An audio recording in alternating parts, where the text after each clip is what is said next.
दोस्तों, यूरोपीय यूनियन ने एक बार फिर से भारत और ईयू के 27 देशों के बीच साइन होने वाली डील में बड़ी रुकावट पैदा कर दी है। यानी अब एफटीए को लेकर जो बातचीत चल रही थी उसमें ईयू ने एक ऐसी मांग रख दी है जिसको भारत पूरी नहीं कर सकता और ये बातचीत एक बार फिर से रुक गई है। दूसरी तरफ भारतीय प्रधानमंत्री नरेंद्र मोदी ब्रिटेन पहुंचे हैं और एक मेगा डील ब्रिटेन के साथ साइन हुई है और ये ब्रिटेन के इतिहास में यूरोपीय यूनियन से बाहर होने के बाद सबसे बड़ी ट्रेड डील है, जिससे हर साल 34 अरब डॉलर से ज्यादा का व्यापार भारत और ब्रिटेन के बीच और बढ़ेगा। इन दोनों खबरों के बारे में इस वीडियो में डिटेल में बात करेंगे, इसीलिए वीडियो को अंत तक जरूर देखिएगा। पहले बात करते हैं ब्रिटेन की। भारतीय प्रधानमंत्री नरेंद्र मोदी 2 नेशन विजिट के दौरान ब्रिटेन पहुंचे हैं। भारत और यूनाइटेड किंगडम यानी ब्रिटेन के बीच एक ऐतिहासिक फ्री ट्रेड एग्रीमेंट पर साइन हुआ है, जिसे दोनों देशों के लिए बेहद अहम माना जा रहा है। ब्रिटिश सरकार के अनुसार ये समझौता हर साल लगभग 34 अरब अमेरिकी डॉलर यानी करीब 2.8 लाख करोड़ रुपए का अतिरिक्त व्यापार बढ़ाएगा। ये डील लंदन में प्रधानमंत्री नरेंद्र मोदी और ब्रिटिश प्रधानमंत्री कीर स्टारमर की मौजूदगी में साइन की गई। यह समझौता ब्रिटेन के यूरोपीय यूनियन से बाहर आने के बाद सबसे बड़ा और आर्थिक रूप से सबसे महत्वपूर्ण द्विपक्षीय व्यापार समझौता है। वहीं भारत के लिए भी ये अब तक का सबसे व्यापक और बड़ा व्यापारिक करार है। इस डील के तहत भारत और ब्रिटेन दोनों को अपने अपने बाजारों में एक दूसरों की कंपनियों को ज्यादा पहुंच देने का मौका मिलेगा। इससे सामान और सेवाओं पर लगने वाले टैक्स यानी टैरिफ कम होंगे और व्यापार करना आसान हो जाएगा। ब्रिटेन की सरकार ने कहा है कि इस समझौते के बाद भारत में ब्रिटिश प्रोडक्ट जैसे सॉफ्ट ड्रिंक, कॉस्मेटिक्स, कारें और मेडिकल डिवाइसेस पर जो औसतन 15% टैक्स लगता है वह घटकर सिर्फ 3% रह जाएगा। इससे भारतीय उपभोक्ताओं को ये प्रोडक्ट पहले से सस्ते मिलेंगे। वहीं दूसरी ओर ब्रिटेन भारतीय सामानों पर टैरिफ को कम करेगा, जिससे भारतीय कंपनियों को ब्रिटिश बाजार में अपने प्रोडक्ट बेचने में और आसानी होगी। ब्रिटिश प्रधानमंत्री कीर स्टारमर ने इस समझौते को ब्रिटेन के लिए एक बड़ी जीत बताया। उन्होंने कहा कि इससे पूरे देश में हजारों नौकरियों के मौके बनेंगे, बिजनेस को नए अवसर मिलेंगे और देश के हर कोने में आर्थिक विकास को बढ़ावा मिलेगा। उन्होंने इसे प्लान फॉर चेंज का अहम हिस्सा बताया, जो ब्रिटेन को नई दिशा में ले जाने के लिए तैयार किया गया है। इस मौके पर दोनों प्रधानमंत्रियों ने एक और बड़ी पहल की शुरुआत की, जिसका नाम है यूके इंडिया विजन 2035। इस विजन डॉक्यूमेंट में सिर्फ व्यापार ही नहीं बल्कि दोनों देशों के बीच रक्षा, शिक्षा, जलवायु परिवर्तन, बॉर्डर सिक्योरिटी और इनोवेशन जैसे कई क्षेत्रों में सहयोग बढ़ाने की योजना शामिल है। इससे एक नया डिफेंस इंडस्ट्रियल रोड मैप भी तैयार किया गया है, जिसके तहत भारत और ब्रिटेन मिलकर रक्षा उपकरण और टेक्नोलॉजी पर काम करेंगे। आज ही ये खबर सामने आई है कि F-35 की पार्किंग फीस को भी भारत ने माफ करने का फैसला लिया है। यानी कि जो तिरुवनंतपुरम में F-35 ब्रिटेन का खड़ा था, उसकी जो फीस तकरीबन 9 से 10 लाख रुपए आई थी, उसको भारत सरकार ने माफ किया है। हालांकि इस पर कंफर्म रिपोर्ट अभी आना बाकी है, लेकिन कई मीडिया संस्थानों की तरफ से ये रिपोर्ट पेश की गई है।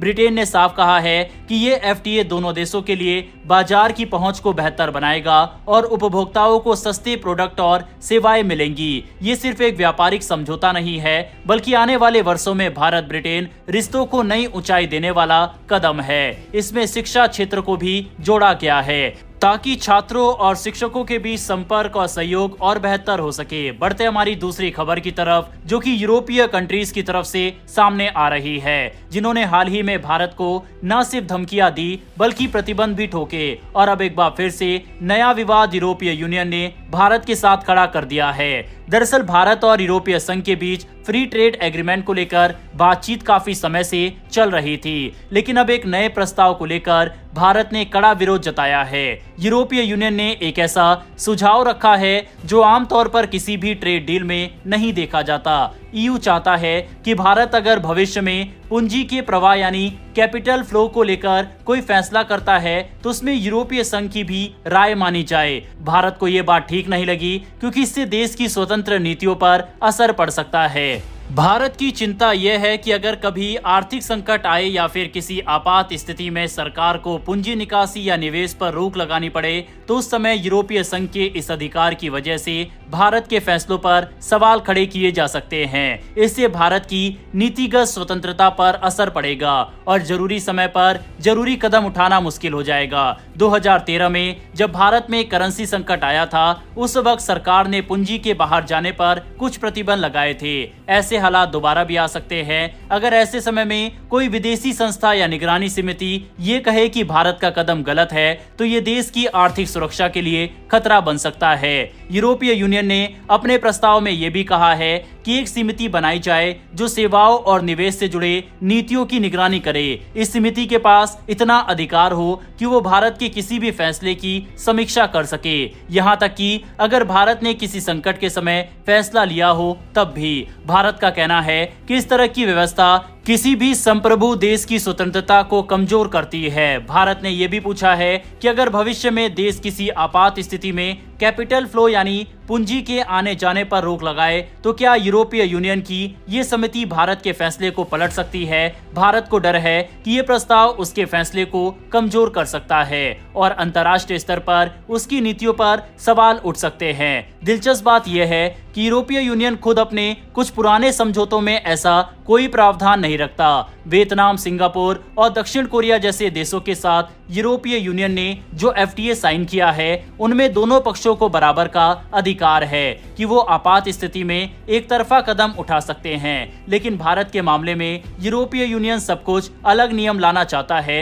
जो भारत को स्वीकार नहीं है। वहीं यूरोपीय यूनियन का ये भी प्रस्ताव है कि वह खुद तो आर्थिक संकट आने पर कैपिटल फ्लो पर अस्थायी रोक लगा सकते हैं, लेकिन भारत ऐसा करे तो उस पर समिति की निगरानी होगी। भारत ने इसे सीधा असंतुलन कहा है जहां एक पक्ष को ज्यादा अधिकार और दूसरे को कम दिए जा रहे हैं। इससे न सिर्फ भारत की आजादी पर असर होगा बल्कि ये भविष्य में दूसरे देशों के साथ होने वाली बातचीत को भी प्रभावित कर सकता है। भारत इस समय अमेरिका, ऑस्ट्रेलिया और कई अन्य देशों के साथ भी व्यापार समझौते की बातचीत कर रहा है। ऐसे में अगर भारत ने यूरोपीय यूनियन का ये प्रस्ताव मान लिया तो बाकी देश भी इसी तरह के प्रावधान मांग सकते हैं। इससे भारत की नीति बनाने की ताकत कमजोर हो सकती है और आगे संतुलित समझौते करना मुश्किल हो सकता है। विदेश मंत्रालय के एक अधिकारी ने कहा है कि आज तक भारत और यूरोपीय यूनियन के बीच FTA पर सहमति इसलिए नहीं बन पाई क्योंकि यूरोपीय यूनियन के हर देश की अपनी अलग अलग मांगे हैं और वो सब चाहते हैं कि उनकी बातें समझौते में शामिल हो। यही वजह है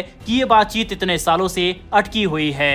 यूरोपीय यूनियन की रिपोर्ट के मुताबिक जुलाई में ब्रसेल्स में हुई बातचीत के बाद कैपिटल मूवमेंट, पेमेंट और ट्रांसफर जैसे मुद्दे पर कुछ प्रगति तो हुई है, लेकिन अब भी कई मतभेद बाकी है। इसके अलावा यूरोपीय यूनियन चाहता है कि भारत कार और डेयरी प्रोडक्ट पर टैक्स कम करे और वहीं दूसरी तरफ वो भारत पर सख्त पर्यावरण और श्रम कानून लागू करवाना चाहता है। भारत की ओर से साफ कहा गया है कि वह अपने किसानों की सुरक्षा चाहता है। वह किसी भी ऐसे नियम को नहीं मानेगा जिससे छोटे व्यापारियों, ग्रामीण अर्थव्यवस्था या स्थानीय उद्योगों पर असर पड़े। साथ ही भारत नहीं चाहता कि कोई विदेशी संस्था घरेलू कानूनों, विवादों या नीतियों में हस्तक्षेप करे। कुल मिलाकर भारत का रुख यही है कि फ्री ट्रेड एग्रीमेंट बराबरी के आधार पर होना चाहिए, जहां दोनों पक्षों के अधिकार एक जैसे हो। एक तरफा शर्तें, निगरानी समितियां और अनुचित प्रतिबंध भारत को स्वीकार नहीं है। अगर यूरोपीय संघ इन मांगों को छोड़ दे तो इस साल के अंत तक समझौता पूरा होने की उम्मीद की जा सकती है, अन्यथा EU के साथ ये ट्रेड डील नहीं होने वाली। बहरहाल दोस्तों, ब्रिटेन के साथ साइन हुई मेगा डील और यूरोपीय यूनियन की इस मांग पर अपनी राय कमेंट बॉक्स में लिखकर बताइएगा। इन्फॉर्मेशन और वीडियो पसंद आई हो तो वीडियो को लाइक करके हमारी आने वाली डेली ऐसी वीडियो के लिए नीचे दिए गए सब्सक्राइब बटन को प्रेस कर बेल आइकन को जरूर दबा ले। फिर मिलेंगे ऐसी एक नई वीडियो के साथ। धन्यवाद। जय हिंद, जय भारत।